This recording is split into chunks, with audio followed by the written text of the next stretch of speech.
Le Conseil de sécurité de l'ONU a adopté le 19 octobre dernier la résolution 2700 relative au renouvellement de sanctions contre des personnalités haïtiennes qui alimentent la violence en Haïti. Après la publication de ce rapport, quel devrait être le rôle de la justice haïtienne? Maître Patrick Laurent est notre invité ce soir à Metro News. Bonsoir Maître Patrick Laurent et merci de votre disponibilité. C'est un plaisir et bonsoir à l'auditoire de Télémétropole et spécialement aux fans de Metro News. C'est un plaisir d'être avec vous ce soir. Alors, comme je le disais tantôt, nous allons parler des sanctions qui sont émises à l'encontre de personnalités haïtiennes. Mais avant tout, il y a un sujet qui est dans l'actualité. Il s'agit des vols vers le Nicaragua. Et hier, dans un message vidéo, Eric Stromayer, le chargé d'affaires américain en Haïti, a déconseillé aux Haïtiens de se rendre au Nicaragua par cette voie.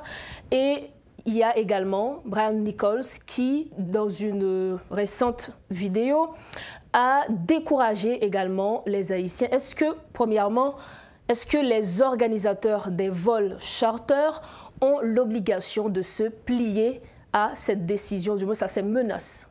Bon, alors vous avez bien dit déconseiller et menaces. Ce qui arrive, c'est qu'au niveau de droit de la personne, un citoyen a le droit de circuler librement, de rester dans son pays ou de laisser son pays. La deuxième chose, maintenant, un pays aussi est libre et souverain de permettre à une personne de rentrer ou de ne pas rentrer sur son territoire.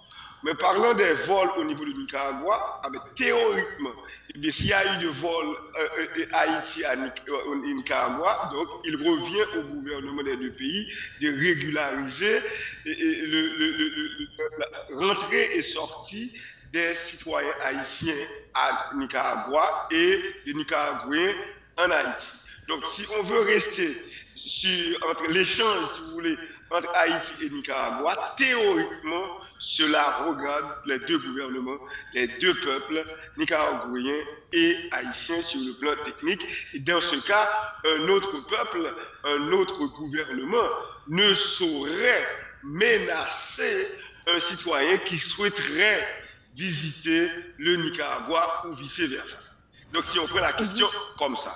Par contre, si on considère, si on prendrait le Nicaragua comme étant un tremplin pour atteindre les États-Unis, justement, un pays de transit, dire que ces autorités-là ont intérêt pour dire aux ressortissants haïtiens, aux Haïtiens qui souhaiteraient atteindre les États-Unis par Nicaragua pour leur dire attendez, c'est pas la meilleure voie si vous n'avez pas, par exemple, un visa.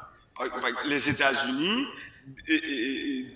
décident et mettent en place, si vous voulez, la procédure pour qu'un citoyen étranger puisse rentrer aux États-Unis. Et quelle devrait... C'est-à-dire, si atteindre les États-Unis, il faut passer par Nicaragua, à ce moment-là, les autorités américaines ont bon droit de dire non, non, attendez, écoutez, ce n'est pas la voie à suivre. Mais maintenant, pour aller à Nicaragua, pour séjourner à Nicaragua, un Haïtien qui souhaiterait séjourner à Nicaragua, on pourrait dire théoriquement, ce n'est pas l'affaire des Américains. Alors, quelle devrait être dans ce cas la réaction du gouvernement haïtien?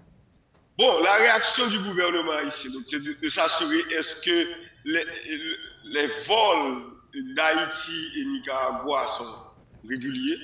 Est-ce que les gens peuvent voyager pour aller à Nicaragua? Mais le gouvernement haïtien, dans ce sens, ne doit pas encourager ou ne devrait pas encourager les Haïtiens qui souhaiteraient atteindre les États-Unis de transiter par Nicaragua et pour trouver la voie beaucoup plus facile pour rentrer aux États-Unis. Mais si c'est un voyage de tourisme, un voyage, je dirais, historique, un voyage de loisirs, à ce moment-là, un Haïtien est libre d'aller visiter Nicaragua. Mais le gouvernement haïtien n'a pas à encourager un Haïtien à laisser d'abord le territoire national, oui, à laisser le territoire national pour atteindre le territoire de notre pays en transitant par un autre pays de façon irrégulière. Donc à ce moment-là, l'État haïtien lui-même n'a pas à encourager cette pratique. De toutes les façons, cela démontre aussi qu'il y a un problème que nous ne pouvons pas garder chez nous, nos concitoyens. La réaction de l'État haïtien, c'est de rendre, à mon avis, à mon sens, la terre d'Haïti agréable pour que les Haïtiens puissent rester et séjourner et vivre. Alors, nous allons revenir à notre sujet principal relatif aux sanctions qui sont émises contre des personnalités haïtiennes qui alimentent la violence en Haïti. Et nous savions que le 19 octobre dernier, un groupe d'experts a présenté un rapport devant le Conseil de sécurité de l'ONU. Alors, est-ce que ce rapport, selon vous, peut être utilisé comme base légale pour des poursuites judiciaires en Haïti contre ces personnalités? Ok, à poser la question comme ça, je dirais qu'on pourrait considérer comme ce rapport, par exemple, comme étant une dénonciation.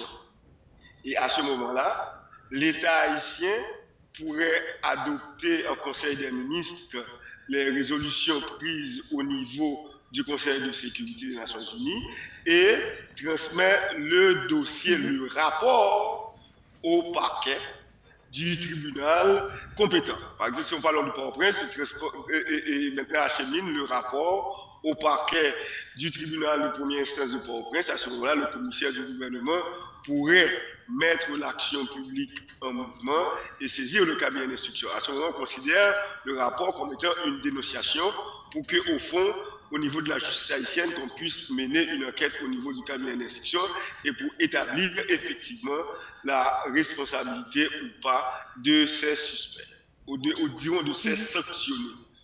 Okay. L'expert indépendant des Nations Unies de passage en Haïti, je parle de William O'Neill, a déclaré que les instances judiciaires devraient se prononcer sur les sanctions onusiennes. Comment vous expliquez cela? Comment vous comprenez cette déclaration? Alors, je pourrais dire, est-ce que c'est un souhait? Parce que la justice il y a une saisine de la justice, disons de la justice pénale en Haïti, qui se fait soit par le commissaire du gouvernement qui met l'action publique en mouvement, qui saisit directement le cabinet d'instruction. Or, le cabinet d'instruction ne peut pas s'auto-saisir. Il faudrait qu'effectivement que le commissaire du gouvernement puisse saisir le cabinet d'instruction par ce qu'on appelle un réquisitoire d'information. Donc, ce qu'il faudrait faire véritablement, si on prend au sérieux les sanctions, si l'État haïtien fait confiance à la résolution des Nations Unies et qu'il pense que ce rapport mérite d'être approfondi et que l'État haïtien a intérêt de poursuivre les sanctionnés ou bien les gens qui sont indexés dans le rapport, à ce moment-là, il faudrait que l'exécutif haïtien, alors disons le gouvernement haïtien, puisse adopter les sanctions prises par les Nations Unies au niveau du Conseil des ministres et à ce moment-là, il transmet par le ministère de la Justice le rapport avec toutes les informations, tous les éléments au commissaire du gouvernement et demande au commissaire du gouvernement de mettre l'action publique en mouvement. Parce que cela, c'est très important. Le commissaire du gouvernement implémente, c'est-à-dire la politique pénale du gouvernement au niveau judiciaire. Donc, quand l'expert dit devrait, je dois dire qu'il conseillerait, ben l'État haïtien n'est pas tenu, ou bien la justice haïtienne n'est pas tenue d'auto-saisir immédiatement qu'il y a eu un rapport ou une résolution au niveau des Nations Unies, au niveau du Conseil de sécurité. Voilà comment ça se passe. Au niveau du Conseil de sécurité, c'est sur le plan international. La justice haïtienne interne n'est pas liée à une quelconque décision qui aurait été prise par une instance internationale ou encore moins par le Conseil de sécurité. Il revient au gouvernement haïtien d'adopter ces sanctions ou ces mesures et demande à la justice haïtienne de diligenter une enquête sur la base de ces sanctions. On pourrait considérer ces sanctions comme étant une dénonciation. C'est pour dire que le Conseil de sécurité fait une dénonciation et dénonce des citoyens haïtiens qui seraient impliqués dans des violences et des luttes armées ou des gangs en Haïti. De le financement, justement. Et à ce moment-là, et le commissaire du gouvernement, sur la base de ce rapport qui lui sera transmis par le gouvernement haïtien par le biais du ministre de la Justice, et à ce moment-là pourrait mettre en mouvement l'action publique et ouvre une enquête au niveau du cabinet d'instruction pour voir véritablement est-ce que ces dénonciations seraient fondées, est-ce qu'il y a matière à poursuivre les citoyens indexés dans le cadre de ces sanctions. Alors, si on comprend bien, Maître Patrick Laurent, tout va dépendre de la justice haïtienne. Je dirais que tout va dépendre de la saisine de la justice haïtienne. Alors, ce que je voudrais dire, c'est qu'il y a une sanction prise. Mais la sanction, ce n'est pas le fait qu'il y a une sanction qui est prise sur le plan international, mais c'est l'application de ces sanctions que la justice haïtienne doit automatiquement se mettre en branle. Or, à ce moment, je dirais dans ce cas-ci, comme c'est un cas qui concerne Haïti et le gouvernement haïtien, et on se rappelle que ce dossier a été porté par devant le Conseil de sécurité, par le gouvernement haïtien. Je pourrais dire en ce sens-là, c'est comme une réponse à la requête du gouvernement haïtien, et c'est sanctionné par le Conseil de sécurité. Ce serait à bon droit que le gouvernement s'approprie de ce rapport et demande à la justice, disons, demande au parquet de diligenter une enquête. Parce qu'on ne peut pas saisir la justice haïtienne.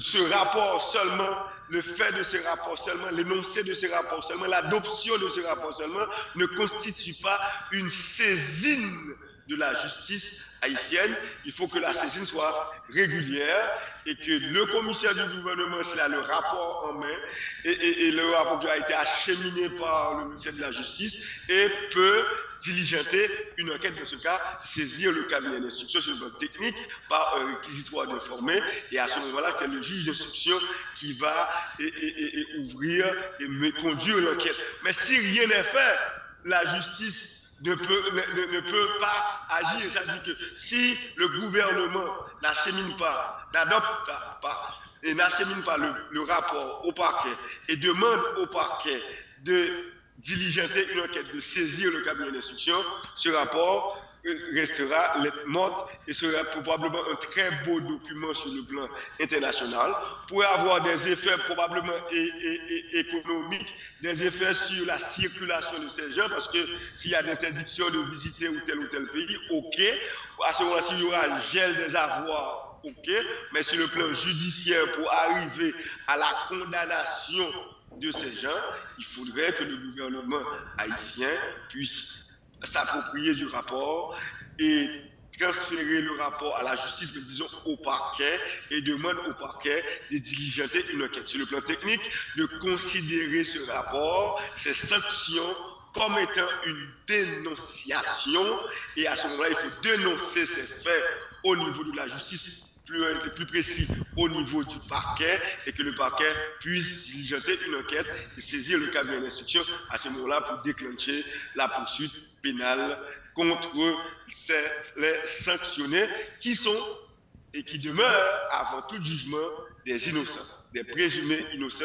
Ils ont bénéficié de ce qu'on appelle la présomption d'innocence. Ce sont des innocents jusqu'à ce qu'un tribunal compétent puisse établir leur culpabilité. Donc c'est au gouvernement haïtien de faire le premier pas, si l'on comprend bien. Alors, en ce qui a trait à ces personnalités, si elles estiment avoir été accusées injustement, quels sont les mécanismes à suivre pour contester ce rapport?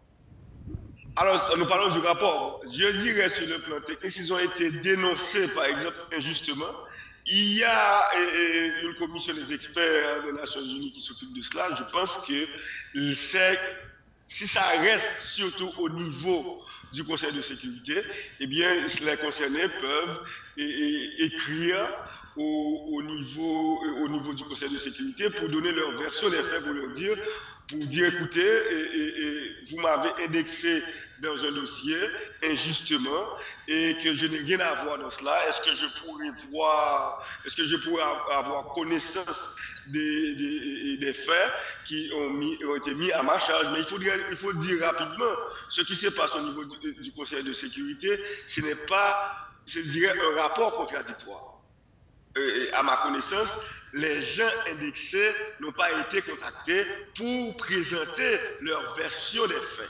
Donc, sur le plan du droit pur, à ce moment-là, c'est un rapport, je dirais, entre guillemets, biaisé, parce qu'on n'a pas pu confronter les personnes indexées aux faits reprochés pour qu'elles puissent donner leur version, produire leur défense. Alors, il faudrait dire rapidement qu'au niveau du Conseil de sécurité, le Conseil de sécurité n'est pas un tribunal.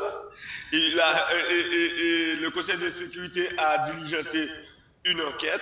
Le Conseil de sécurité a probablement a adopté une résolution et il revient aux États concernés d'approfondir l'enquête pour voir ce qui est vrai et ce qui n'est pas vrai. Et à ce moment-là, seule la justice peut nous permettre de découvrir la vérité. Mais ce qui se passe au niveau du Conseil de sécurité, si on ramène la question sur une question de droit, sur une question de droit de la défense, on pourrait dire que c'est systématiquement le droit de la défense est violé parce qu'on n'a pas pu auditionner, on n'a pas pu permettre jusqu'à date aux sanctionnés de produire leur défense. Merci, Maître Patrick Laurent. C'était un plaisir. Le plaisir est mien. À la prochaine. Voilà, c'était avec nous Maître Patrick Laurent. Avec lui, nous avions parlé des sanctions émises contre certaines personnalités haïtiennes qui alimentent la violence en Haïti. Et nous avions vu le rôle de la justice haïtienne dans la suite de ce rapport.